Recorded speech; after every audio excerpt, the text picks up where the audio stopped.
Hello again, and welcome to Law and Society, where legal and social issues come together. With Andrew Stevenson, attorney at law, StevensonCriminalDefense.com. Yes. How are you this fine December day? I'm fine, Mark. We got a great topic today. We do. Sometime I just want to let our listeners know, I'm going to turn the recorder on just in our normal chats, and that's going to be a great show. A free-for-all show. Free-for-all.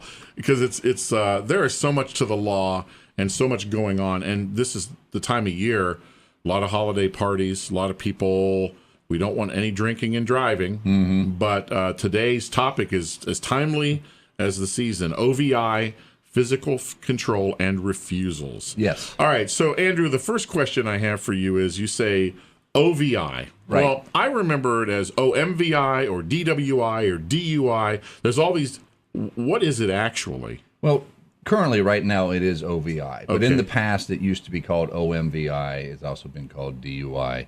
They tend to change the name periodically when they introduce new bills in the legislature that deal with this. It was drunk driving when I was That's the growing up. common name for it. One of the misconceptions or misunderstandings is that there are actually two different types of OVI charges you can get. Okay. And the first of which is the one that most people are familiar with. And that's if you operate a motor vehicle and if you have alcohol or drugs of abuse in your system above a set limit. So most people think of the breath test, which is .08. And I remember when it was dropped from .10 to .08. Correct. That was a Mothers Against Drunk Drivers thing. They got it. I think it's universally across the nation now. There are some states that are lower, but yeah. Really? Yeah. Lower than .08. Yes. And then in Ohio, we have a second number, which is .17. And .17 is considered a high test.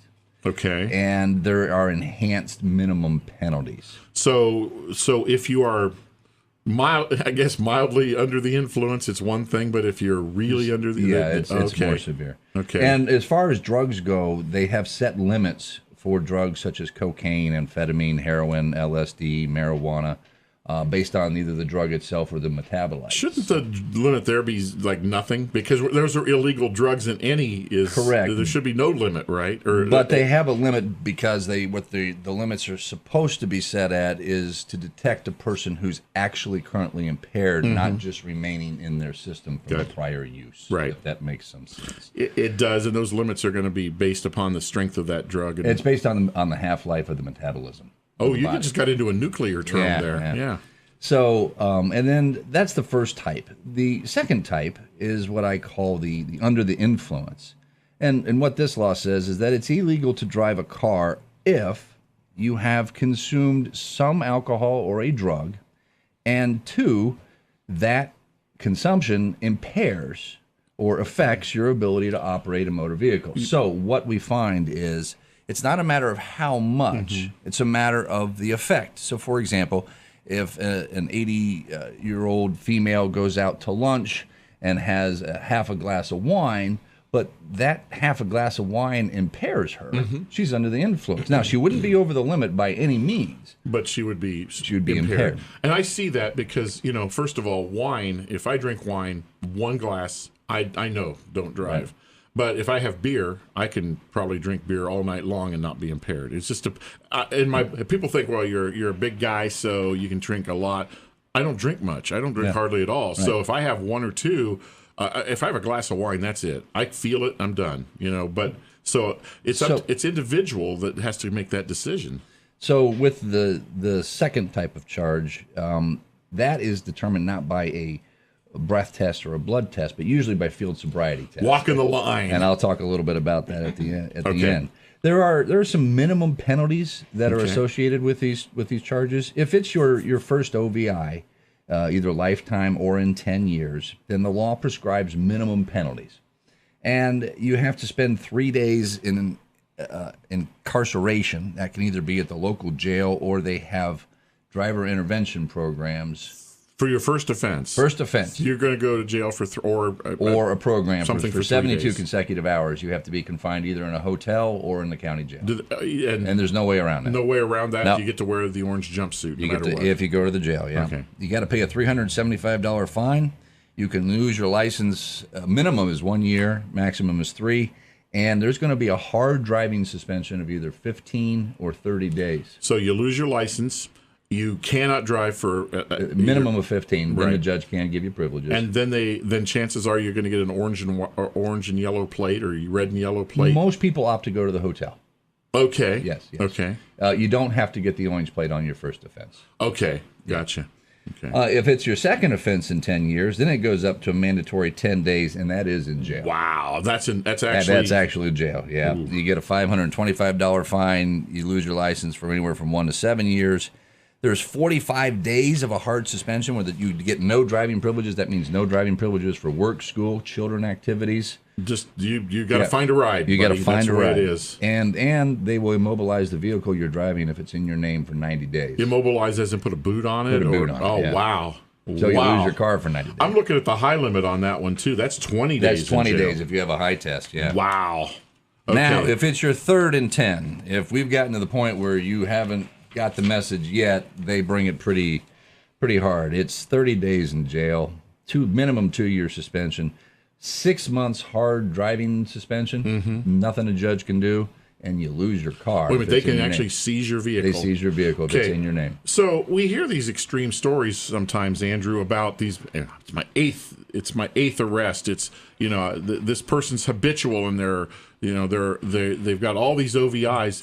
How do they continue to continue to Usually, drive? a lot of them were under the old laws, the Okay. old rules. There is such a thing as a habitual alcoholic. Because these are strict. These are. Yeah, I mean, they're yeah, going to take your vehicle. It's gotten tougher. Yeah. Yeah, it's gotten tougher. But one of the problems that we had years ago that's been corrected deals with the term operate. What does it mean to operate a motor vehicle? Okay. And in the past, that was defined by the Supreme Court as the ability to potentially drive the car. You don't actually have to be driving it. You just have to have the present ability to move it. Right. So what we had and what we found were a lot of cases in which someone would leave a bar or an establishment, realize they'd had too much to drink, usually in the winter. They'd get in the car, but it'd be cold. So they would start it for the heater. They would fall asleep. The cop knocks on the window, wakes them up. They haven't moved that car an inch. They had no intention to drive. In fact, they made the right decision, and they didn't get behind the wheel and drive. And they would get charged and convicted of OVIs, drunk driving, because they had the ability to move the car in a split second.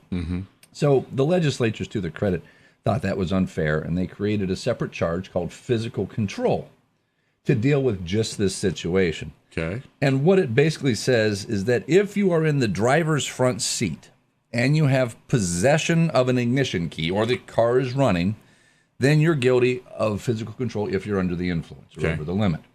Now, it's still a conviction, but the penalties are a lot less. And first of all, it's a non-moving violation. Okay. Because you're not actually driving. So no points on your time. Okay. Second, jail's not mandatory. Okay. Third, you can get immediate driving privileges. There's no minimum mandatory fine. And the max license suspension is up to a year if they even impose it, and they don't have to. So it's, again, judge has some pretty good latitude. Judge has here. some latitude to say, listen, this is kind of a warning, if you will. Yeah. Maybe because sometimes they come across people who may have driven and then got into a spot and stopped. Exactly. And there was a case in Cincinnati. It was actually a radio station group president that was arrested for under the old rules because he was sleeping in his car with the engine running. He was intoxicated. He knew not to drive, but he got busted for it. Right. Yeah. So this new physical control really, I think, has helped correct a lot of that, what might be considered to be injustice for people who were convicted of OVIs who didn't drive and had no intention of driving. Zero tolerance is, you have to be very careful when you put anything in that has no tolerance or leeway, and that's what this was Now, if you find yourself in this situation and you want to avoid the physical control charge, get in the back seat. Get in the back seat.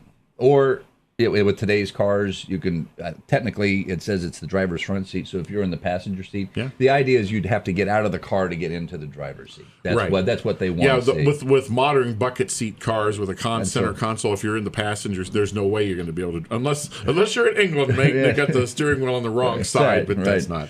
Yeah. But so that's good advice. If you're going to sleep in your car, and that's the best thing to do. If you or call an Uber, if you don't call an Uber, you don't call a cab. No one takes you home. Right. And you just sleep. Just put the car on. Stay warm. Call somebody and crawl in the back seat. Of course, this time of year, a lot of folks they go out, but they designate a sober driver, and I think that's to me, if you know you're drinking, just plan not to drive at all and be good with that. Then there's also underage DUIs. Now, again, kids are going to be, and this covers people between the ages of 18 up to the age of 21. So technically adults, but not yet under correct. Legally, if you're under 18, you're a juvenile, and you go to juvenile court, and it's a whole different set of rules. But if you're between 18 and 21, if you have a test of .02 to .79, then you get reduced penalties. But if you're at .08, you get the full, real adult size OVI charge. There's been a lot of advertising from the federal government about buzz driving is drunk driving, correct. and that's what you're talking about. Is they get a little bit of a buzz on, but they're still under some influence. Well, I think more when they say buzz driving, what they mean is we're back to that situation of the second type of DUI charge, which is if you are impaired, if you are appreciably impaired, is the phrase that is used, then you technically are operating under the influence, and it's an OVI. So people's the amount of alcohol that it takes to make someone impaired varies. But once you get to about .08, most people are genuinely under the influence. Well, that number didn't just randomly happen. There had to be some science behind it. There is some, yes. How accurate the science is up for debate, but yes, there is some, and that's what... I remember a very famous case of an accident, and the person that's caused the accident died, and they did a blood test and said he was under the influence or had alcohol. It turned out it was a natural part of, yes, I know. You remember that case? Yes. Yeah, there's a couple of those. They naturally produce ethanol. And it showed up that he was drunk or under there's the a case where a guy kept getting arrested. He had multiple OVI arrests, and he kept saying, I haven't had anything to drink, and no one would believe him. Yeah. Until eventually, medically, they were able to determine that his body actually produces ethanol. How amazing is that? I mean, that's, again, when you get to the rules, and we're going to talk about refusals in our next segment, and the whole walking the line thing, which we alluded to. We'll be back in a few minutes. It is Law and Society right here with Andrew Stevenson, attorney at law. By the way, if you find yourself behind the flashing lights, what's the first words you're going to say? I want my lawyer. I want my lawyer. If Andrew can help you,